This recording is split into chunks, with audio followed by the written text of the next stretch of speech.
You were trained to play nice in a game where the scoreboard is hidden, the referees change the rules mid-match, and the crowd cheers for whoever looks confident enough to act like they own the arena. That's why so many smart people feel like they're always arriving late to a conversation that already decided their future. I shouldn't be telling you this, but once you learn how power really moves, quietly, indirectly, through signals and leverage, you stop begging for fairness and start designing outcomes. This isn't about turning you into a villain. It's about giving you the operating manual that most people never read because they were told it was impolite to ask for it. Machiavelli wasn't writing bedtime stories. He was documenting how humans protect status, trade loyalty, and manufacture consent. If you absorb even a fraction of this, you'll start noticing the micro moves that tilt rooms.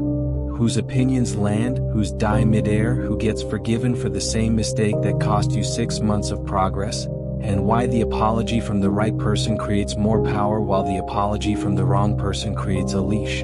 Start by accepting the rule behind the rules. People rarely choose the best option. They choose the option that protects their self-image in the moment. That means facts are only persuasive when they let someone feel smarter, safer, or higher status for agreeing. You've seen it at work.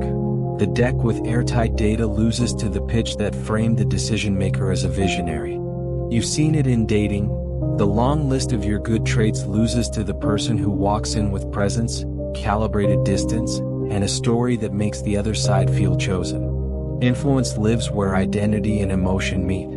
So craft your asks in ways that reward the other person's identity for aligning with you. Offer language that lets them be the hero who saw it early, the protector who avoided a mess, the strategist who optimized the move. If that sounds manipulative, remember you've already been living inside other people's frames. This is about noticing the walls and choosing where the doors go. Power compounds in the space between what's true and what's visible. That's reputation. Not the vague feel-good version, but the sharp, engineered signal you broadcast over time. A strong reputation is built from 3 ingredients people rarely combine on purpose: consistency, scarcity, and consequence. Consistency makes you legible. People know what to expect. Scarcity keeps you valuable. Attention that's always available becomes background noise. Consequence makes people think twice. If ignoring you costs nothing, your value stays theoretical. Craft routines others can predict, with deliberate windows where you go quiet, and a track record of following through on boundaries.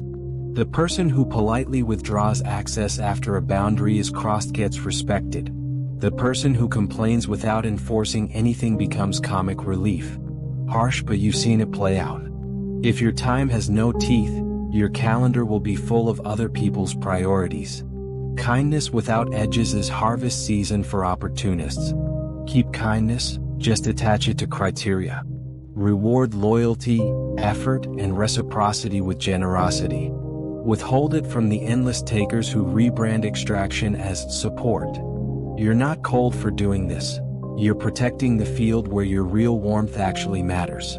People mirror the standards you enforce, not the speeches you give. When you treat your attention like a scarce resource, others instinctively handle it with care. When you hand it out like coupons, they start stacking discounts. That doesn't make them evil, it makes them human. Incentives sculpt behavior faster than lectures ever will. Silence is leverage. Not the awkward kind that screams insecurity, but the composed kind that forces the other person to fill space and reveal their incentives. In negotiations, the pause after an offer drags hidden wiggle room out into daylight. In conflict, the pause after a boundary quietly asks, "Do you want to fix this or expose your intentions?" In attraction, the pause after a compliment lets the other person decide whether they want to step in with investment or step back into the crowd. Speak with intention, then hold the frame by holding the air. People who can't tolerate silence are announcing that their emotions are steering. People who can sit in it without flinching are signaling they're driving. Everyone runs on a story about themselves. The quickest way to influence decisions is to offer a better story that costs them less pride to adopt. Present your idea as continuity with who they already believe they are. Praise the value they care about, then connect your solution as the seamless next step. Call it ego judo. You're not fighting their identity, you're redirecting its momentum. This is why shaming rarely changes behavior and often hardens it. Shame attacks identity.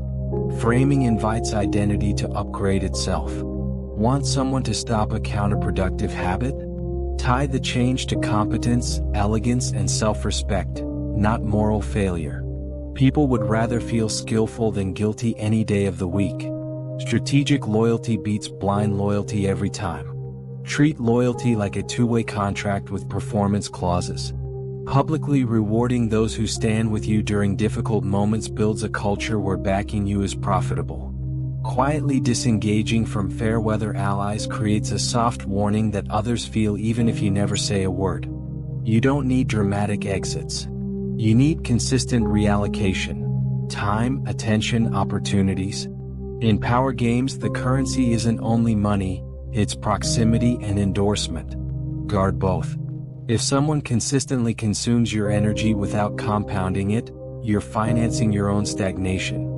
Status games are everywhere, and pretending you're above them is a status game of its own. The healthy move isn't to chase clout, it's to understand what each arena actually rewards. Some rooms worship seniority, some worship novelty, some worship proof of execution. Calibrate your signal to the local gods. If a room rewards outcomes, show receipts. If it rewards taste, curate a point of view. If it rewards courage, demonstrate skin in the game.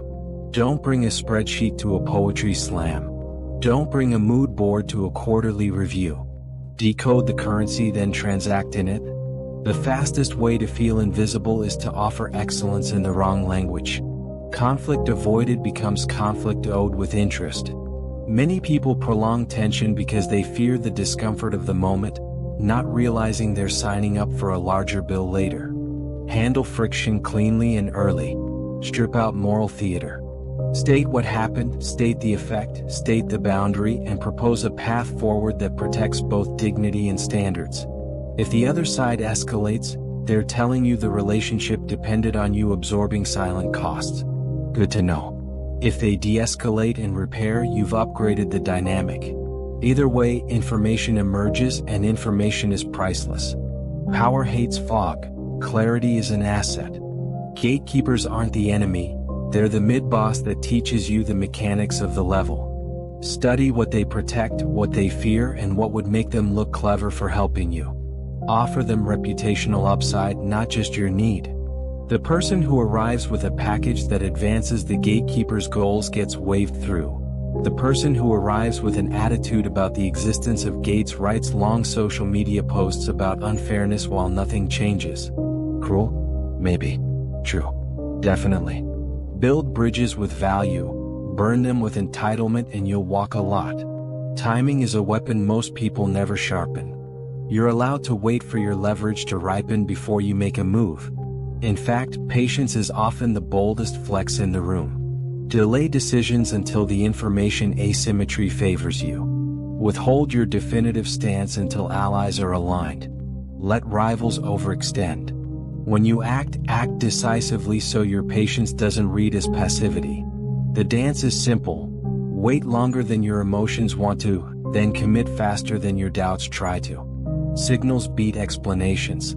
People rarely remember your paragraph. They remember your posture, your pace, your thresholds, and the outcomes you normalize. Calibrate your baseline. If you accept chaos as normal, chaos will expand to fill your life. If you treat respect as a default, you extend and retract based on behavior, your circles will adjust to that gravity. This doesn't mean becoming a statue. It means your flexibility lives inside borders. Paradoxically, boundaries make generosity safer and more abundant because you're not afraid of being drained. Let's address manipulation directly because the word scares people into pretending the game isn't happening. Manipulation is influence with selfish intent and no transparency. Influence is inevitable. You can only choose whether you do it clumsily, ethically, or maliciously. Set rules for yourself.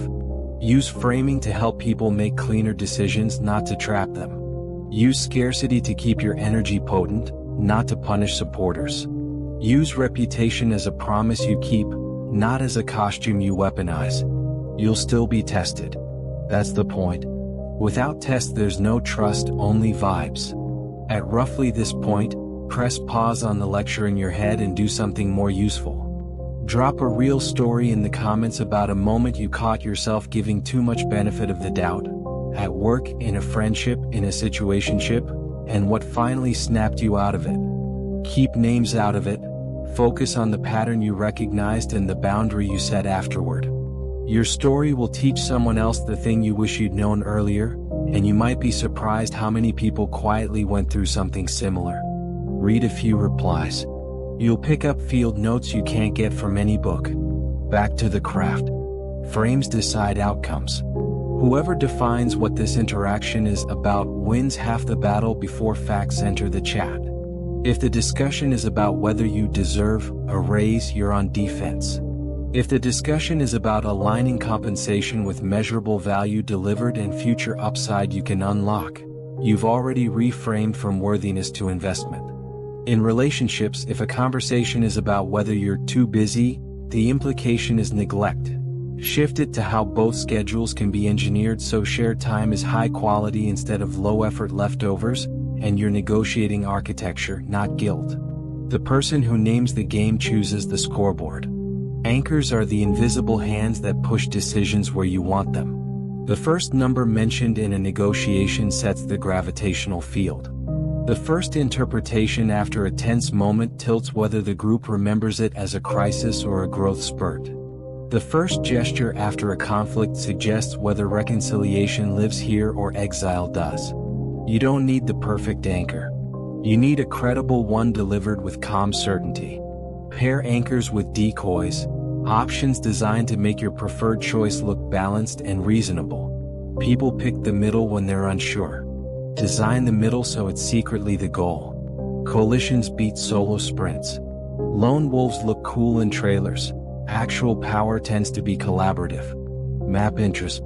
Find the overlap where your goals and theirs create acceleration. Help quietly before you need help loudly. Remember who backed you when your signal was weak. Those are the people you bring forward when your platform grows. Also remember the difference between allies and orbiters. Allies invest. Orbiters consume proximity because it flatters them to hover near momentum. You don't need to cut orbiters with a speech. You simply stop feeding them access that dilutes your focus. Information asymmetry is an edge you can generate without being born into privilege. Become the person who knows how systems really move, how hiring decisions are made, how budgets get approved, how narratives spread through a company or a community. The visible process is rarely the actual process. Learn the informal routes. Map the back channels. Not to play dirty, but to avoid being the earnest player waiting at the wrong door with a perfect resume while the decision was made 3 doors down over coffee. That makes you sigh good. Sigh then adapt. Opportunity favors those who design luck. Stack small, boring advantages until they look suspiciously like momentum. A clean archive of receipts, a habit of sending concise recaps after meetings, a short list of people you can text for fast reality checks before you commit to something dumb, a personal policy of sleeping on major decisions, an archive of your work you can show in 2 minutes instead of 20. This is the unsexy part of power building. It's also why some people look blessed, while others look unlucky. The first group quietly manufactures odds. When you make a mistake, and you will, speed and structure save you. Resist the melodrama of self-flagellation. Own the action, describe the impact in specific terms, outline the repair, set a prevention mechanism, and execute visibly. Most observers don't need you to bleed. They need a reason to keep betting on you. Treat apologies like contracts, not theater. Nothing restores reputation faster than a person who can take a hit, adjust, and return with stronger systems so it doesn't happen again. Incentives outvote advice every single time. If you're trying to motivate a team, don't lecture them into caring. Build a game where caring pays. Align rewards with the behaviors you want, and friction with the behaviors you don't. People are not broken. Their incentives are misaligned. Fix the lever, the load moves. This applies to your own habits too. Put friction in front of your worst impulses and remove friction from your best ones. Move the cookies to the top shelf of your life. Put the deep work at eye level. Design beats discipline on a long enough timeline. Public perception forgives momentum. If you're consistently producing, minor stumbles become part of the legend. If you're idle, minor stumbles look like defining traits. Keep the flywheel turning. Deliver small visible wins regularly instead of hiding for 6 months while you polish a masterpiece nobody asked for. Excellence matters. Cadence matters more than perfection early. A rhythm builds expectation, and expectation builds audience behavior. This is true for teams, creators, founders, and anyone trying to lead change. Ship, learn, iterate, signal. Humor is lubrication for hard truths. Use it as seasoning, not a mask. A quick line that defuses ego can save hours of defensiveness. A playful admission of your own quirks disarms critics who were gearing up for a sermon. People lean in when they feel safe to be imperfect around you. That creates teachable moments where rigid lectures would have sparked rebellion. Smile while you set the rule. It doesn't make the rule weaker, it makes it stickier. There's a line between mystery and vagueness. Mystery is curated scarcity. You reveal enough to intrigue and enough to reassure, but you keep back the parts that are still in flux so your brand doesn't make promises your capacity can't keep. Vagueness is fog. Nobody knows what you stand for, what you're building, or how to plug in. Choose clarity about direction and standards. Choose discretion about tactics and timing. That blend makes you look both trustworthy and formidable. Mentors and rivals are fuel if you pick them well. Seek mentors who talk to you like a peer on the rise, not a fan in the stands. Study rivals not to obsess, but to reverse engineer the mechanics you haven't mastered. Jealousy is just a misfired roadmap, translated into curiosity. Ask, what system do they have that I don't? What environment are they in that feeds this result? Which constraint are they ignoring that I keep respecting? Often the difference isn't talent. It's a stack of tiny permissions they granted themselves while you waited to be chosen. Exit is power. The ability to walk away with your standards intact is the quiet threat that makes your yes valuable. Build multiple options long before you need them. A network that isn't centered on one person, income that isn't trapped by one platform, skills that aren't overfitted to one narrow role. Diversify leverage like an adult, not a gambler. When you can leave, you choose better what to stay for. Keep an eye on second-order effects. Short-term wins that poison the environment rarely age well. The cruel joke of power is that you can win a lot of small battles and end up surrounded by people who would happily watch you fall. Choose strategies that scale with your reputation instead of strategies that cash it out for temporary dopamine. Think of your name like a savings account that pays compounding interest. Don't spend it on every argument. Invest it in moves that build durable trust with the kind of allies you want 10 years from today. If any of this sounds heavy, lighten it with this thought. You don't have to be perfect to be powerful. You just have to stop playing games that reward martyrdom and start playing games that reward stewardship. You don't need to be the loudest voice to shape a room. You need to be the person whose presence predicts clarity, outcomes, and fair deals with firm boundaries. That's the kind of gravity people orbit voluntarily. You've listened this far because something in you recognizes the patterns. Maybe you're tired of repeating cycles with different names. Maybe you're done confusing exhaustion with loyalty. Maybe you're ready to replace vague principles with real practices that change how people treat you. The shift isn't mystical. It's a series of small commitments you uphold when nobody's clapping. Answer slower, decide cleaner, reward reciprocity, enforce boundaries with calm, practice silence as a tool, reframe conversations around value, build coalitions with people who execute, study incentives before you sermonize, move with timing instead of panic, design luck, repair quickly, ship often, mix clarity with discretion, keep a sense of humor, train exit, think in second-order effects. Carry this into tomorrow like a private brief you weren't supposed to have. Notice where rooms tilt and ask yourself who set the angle. Notice who always gets their way and reverse engineer their pre-work. Notice the tiny tells when someone tries to put you on the back foot, feign confusion, urgent deadlines, moral pressure, and treat those like rain on the windshield. You adjust speed, you don't give up the wheel. The goal isn't to win every encounter. The goal is to stop donating leverage and start collecting it, one clean boundary and one design choice at a time. If the ideas here sparked a memory or gave you language for something you wrestled with in silence, share that brief story in the comments so someone else can borrow your lesson without paying your price. And if you want more of this kind of no-nonsense breakdowns that respect your intelligence and give you tools you can actually use, subscribe and hit the bell so you don't miss the next drop. I'll keep showing you the seams in the system. You keep using them to build a life that doesn't apologize for being well run. See you on the next one.